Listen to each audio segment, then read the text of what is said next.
I know the look on my mother's face in that photo. It's a look I spent 30 years trying to avoid. It's the look of disapproval that used to keep me awake at night, wondering if I was failing God because I wanted a life that didn't look like a carbon copy of the one I was raised in. Today, the world sees me and they say, Jill, she did what? They see my son in a public school t-shirt. They see the long hair. They see the jeans and they call it a rebellion. But from where I'm standing, it's not a rebellion. It's a rescue mission. For a long time, I stayed silent.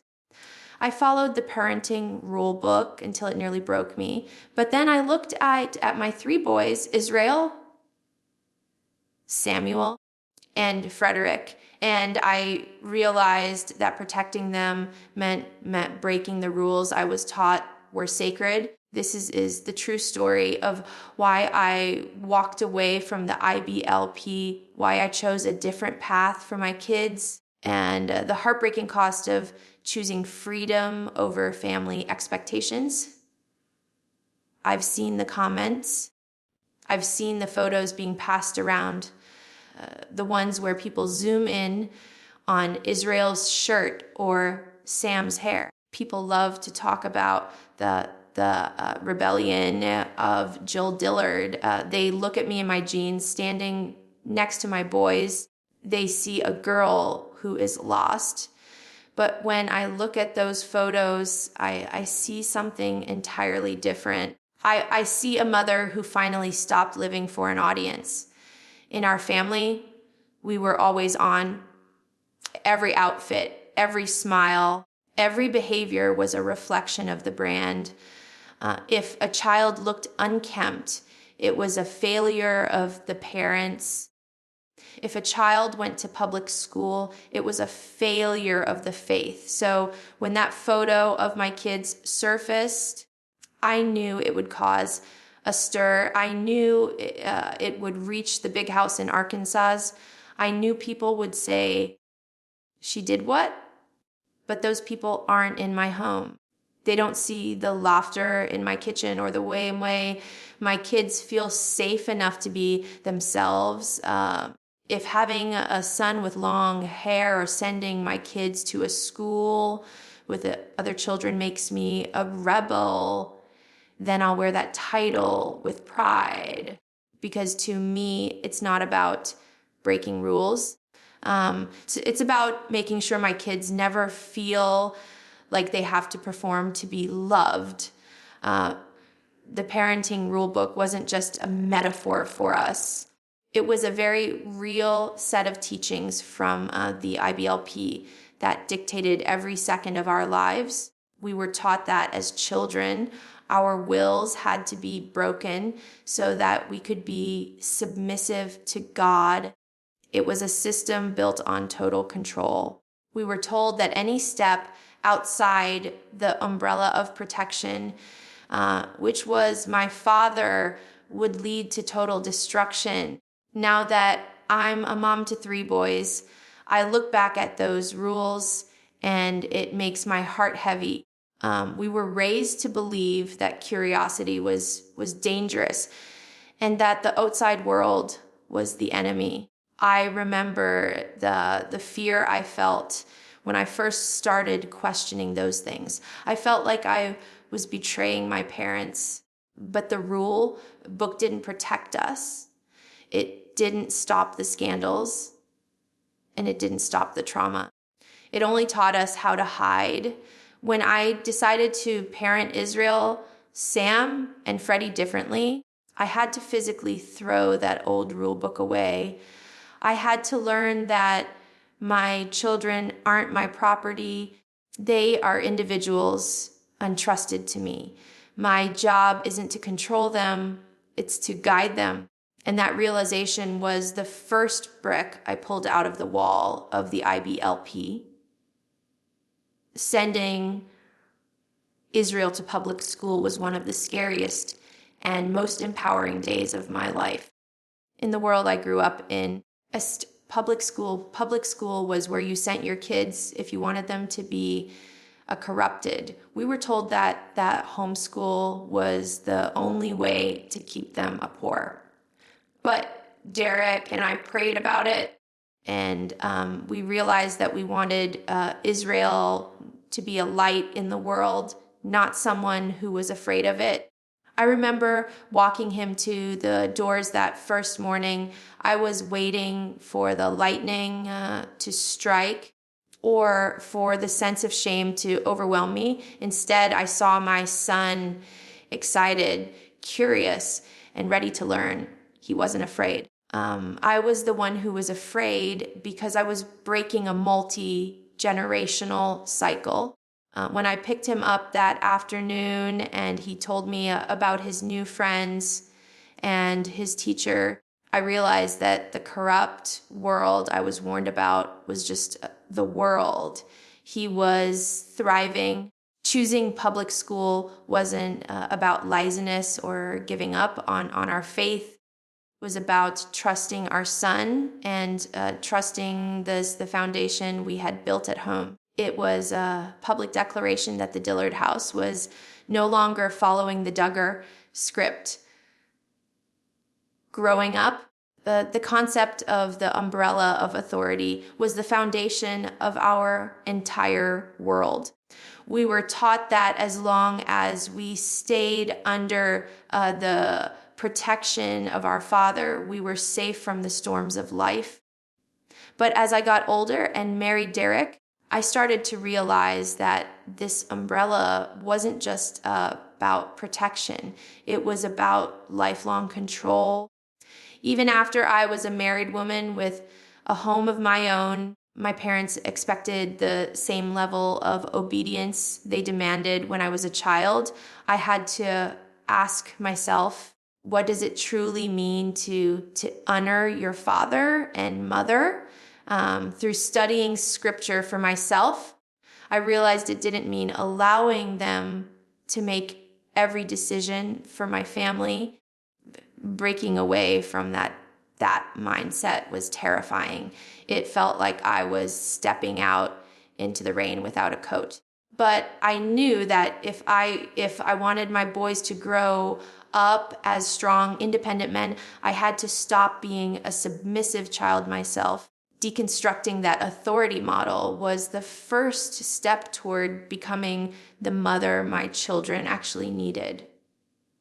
A mother who answers to God and her husband, not a family patriarch. If you look at the men in my family, they all have the same look: short, clean cut, and very traditional. In our world, long hair on a man was considered shameful. But when I look at my boys, Israel and Samuel, I don't see a dress code, I see individuals.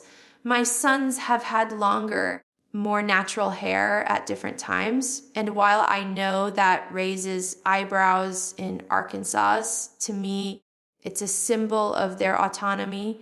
In the IBLP, your appearance was a sign of your submission.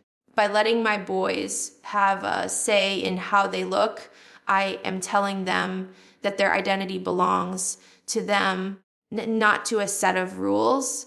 It's not about being sloppy. It's about removing the performance. I want them to know that God cares about their hearts, not whether their hair touches their ears. It's a small thing to the outside world, but for a Duggar, allowing a son to have his own style is a massive declaration of freedom. It's one of the ways I'm teaching them that they don't have to fit into a mold to be worthy of love or respect. People often ask me where I stand with my mom, Michelle. It's a question that's hard to answer in just one word. For a long time, things were very strained. I felt like she was caught between her loyalty to my dad and her love for me. Last year, I described our relationship as complicated. There is a lot of hurt there and a lot of things that were swept swept under the rug for the sake of the show. Right now, we are in what I call a rebuilding phase. We've had to set very clear, healthy boundaries to keep our relationship functional. We've attended some family events together, and it's been so fun to reconnect with my sisters, but the tension with my parents is still there. I love my mom, and I know she loves me, but she still believes in the system that I worked so hard to leave. We've had to learn how to exist in two different worlds. It takes a lot of mental bandwidth to navigate these visits, and sometimes we take a couple of steps forward and a step back. But I'm hopeful that as long as we keep those boundaries in place, we can find a new way to be a family. Writing my book, Counting the Cost, was one of the hardest things I've ever done. It wasn't about throwing shade or getting revenge. It was about the truth. For years, I was told I was being paid for my time on the show. And what happened but I later discovered that my father had claimed I made significant income on my tax returns that I never actually received. We eventually had to hire a lawyer just to get the money that was rightfully mine.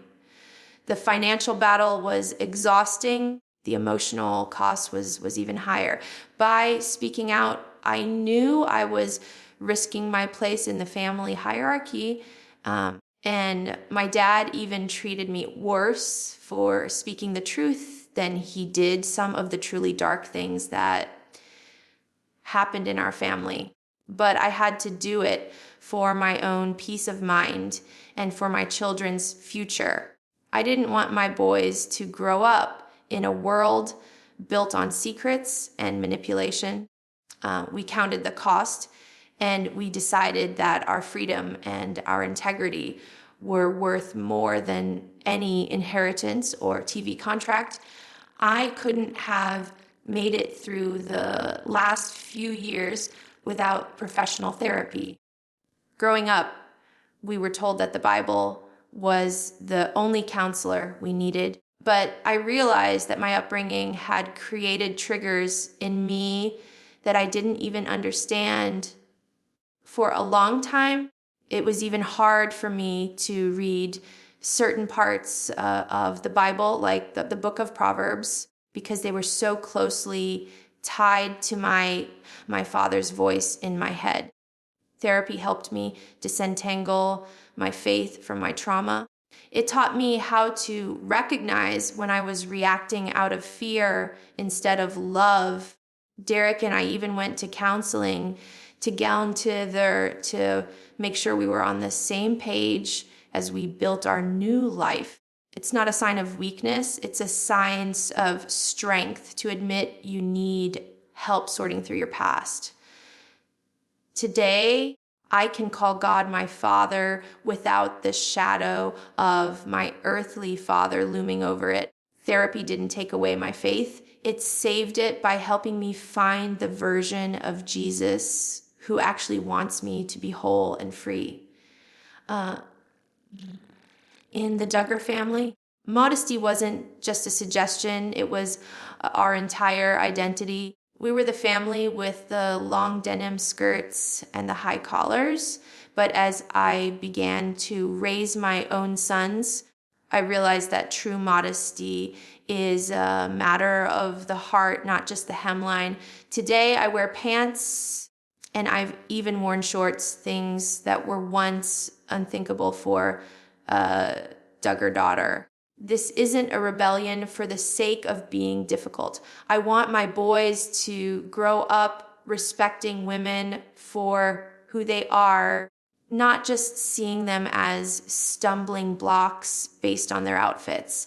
I'm teaching them that God looks at the heart.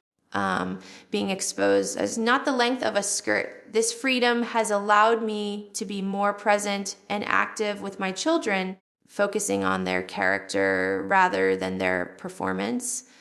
For my boys, the biggest lesson I want them to learn is that they can come before God exactly as they are. Homeschooling was an absolute rule in our house. It was the only way to keep us safe from the outside world. But when it came time for my oldest son, Israel, to start school, Derek, and I felt a strong conviction that we didn't want him raised in a bubble. Sending Israel to public school was a huge turning point. People told us we were throwing him to the wolves.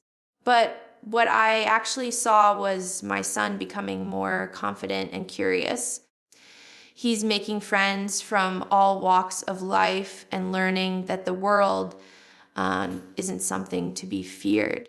The Duggar homeschool model was built on fear, and I don't want that for my children. They are learning in a healthy environment where asking questions is encouraged. This decision was hard for my parents to accept, but for my children's future, it was the only right choice. The scandals and tragedies surrounding my older brother, Josh, shook the very foundation of our family. Those were the darkest years of my life. But from that pain, I learned a vital lesson. You cannot protect your children with walls and rules alone. The world saw that even behind the perfect Duggar image, terrible secrets could be hidden. This has changed everything about how I parent. I am brutally honest with my boys. I teach them the difference between secrets and a privacy. I've made sure they know they can tell me anything, especially if someone makes them feel uncomfortable. Josh's actions proved that the strict IBLP rules failed to protect us. Now I build our home on trust rather than fear. I want my sons to know their mother will always be in their corner, listening to them without judgment. Setting boundaries with my parents was the most painful thing I've ever had to do. In the Duggar world, no was seen as total disobedience. When Derek and I started making our own decisions, like sending the kids to school or writing my memoir, the pressure was intense. Standing up against the controlling patterns was like trying to move a mountain. We were often excluded or kept at a distance for not following the script. But I knew that if I didn't say no to them, my sons would never be truly free. Boundaries aren't about hate. They are about self, respect, and health. Today, when I look at my children, I see how important it was to draw those lines. We may have lost some closeness with the family, but we found our own identity and peace. Growing up, our celebrations were very restricted. Holidays like Halloween or even certain parts of Christmas were seen as worldly or sinful. But in our home today, we see these celebrations as a way to bring joy and light to our children's lives. We dress up in costumes with our boys for Halloween and enjoy trick or treating. We embrace the fun of Santa Claus at Christmas. These small things make my son's childhood so much more vibrant. Some people might think I'm walking away from my faith, but I feel like I'm finally finding the heart of it, a place where there is room for joy and freedom. We are creating traditions that belong just to us. Outside the strict Duggar frame, there is a beautiful, colorful world, and I'm so thankful I get to experience it with my children every day. One of the biggest shifts in my parenting is that I actually want to hear my kids' opinions. In my childhood, voice was often confused with vocal rebellion. we were taught to be submissive, quiet, and agreeable. But I look at Israel, Samuel, and Freddie. I don't want robots. I want people. We encourage them to tell us when they are frustrated. We let them pick their own clothes and their own hairstyles. I've realized that giving them a voice now is the only way they will have a backbone later. I want them to grow up knowing that they can say no, even to me, if something doesn't feel right. By fostering their individuality, I am ensuring that they won't be as vulnerable to the kind of groupthink that I struggled with for so long. They are growing up with their own personalities, their own jokes, and their own dreams. And seeing them find their voices is the greatest repayment I could ever ask for. I get a lot of messages from people who are disappointed in me. They say things like, Jill, your parents raised you with the truth. Why are you straying? They see the pants, the public school, and the secular lifestyle, and they assume I've abandoned my faith. But the truth is, I've never been closer to Jesus than I am right now. I'm not deconstructing my faith. I'm deconstructing the cult of IBLP. I've had to disentangle the legalism I was fed from the actual grace of the gospel. To the critics, I say, my faith isn't fragile enough to be destroyed by a pair of jeans. I am building a home where the Bible is used to heal, not to hammer people into submission. I may not look like the Duggar girl they remember from TV, but I am finally the woman God created me to be. A huge part of my journey toward independence was the battle for the money I was owed. For years, we filmed 19 kids and counting on under the assumption that we were being taken care of. It was a shock to realize that even as an adult with my own family, I had no control over the income I had spent my entire life earning. We eventually had to hire a lawyer to recover a portion of what was rightfully mine. It wasn't about greed. It was about the principle of a worker being worthy of their hire. That settlement allowed us to breathe. It allowed us to buy our own home and provide for our sons without being beholden to the family brand. Reclaiming that money was one of the most difficult things I ever did because it was seen as a personal attack on my father. But it was the final cord I had to cut to ensure that my family's future was in our hands, not his.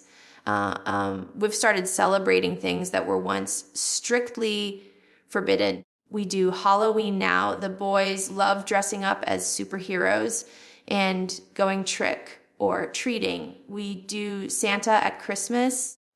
Remember the first time we decided to do these things, I felt that old twinge of fear. I thought, am I doing something wrong? But then I saw the joy on my kids' faces. I realized that these are just fun, innocent parts of childhood that I was robbed of by allowing my kids to participate in the world around them. I am teaching them that the outside isn't something to be terrified of. We still keep the focus on our faith, but we aren't afraid of a little magic or a little candy. These new traditions are the markers of our new life. They are the moments where we say, this is our family, and we get to decide what our joy looks like. One of the hardest parts of writing my book, Counting the Cost, was seeing how it affected my siblings. I knew it would be hard for them. Many of them are still under contract or still fully believe in the system we were raised in. Some of my brothers were particularly upset. People like Jedediah made their disapproval very clear. It hurts to know that some of my siblings view me as a betrayer. I promoted Jinger's book because I was so proud of her. But when mine came out, the silence from most of them was loud. I've had to accept that for some of them, their loyalty to my dad is currently stronger than their relationship with me. But I also know that several of them have started asking their own questions.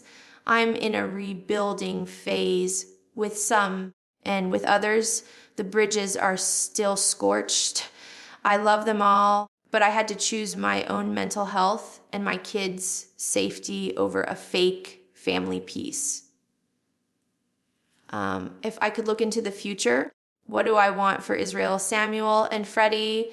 I want them to remember a childhood where they felt safe to be themselves. I want them to remember a mother who wasn't perfect, but who was real. I want them to know that they never have to hide their mistakes or their questions from me. My hope is that they grow up to be men of integrity who stand up for the vulnerable. I hope they find partners who are their equals. But mostly, I hope they never have to count the cost the way I did. I'm doing the hard work now so they don't have to do it later. I want them to walk into the world with their heads held high, confident in their own voices, and secure in the knowledge that they are loved unconditionally, not because of what they do, but because of who they are. People ask me if I regret speaking out. They ask if I regret the documentaries or the book. My answer is always a firm no. Yes, it has been painful. Yes, I have lost relationships. But you cannot put a price on the peace I feel when I look at my children. I am finally an authority in my own life. I am no longer a Truman Show character or a pawn in a family brand. I am a wife, I am a mother, and I am a woman who found her voice. To anyone out there who feels stuck in a system of control, there is life on the other side.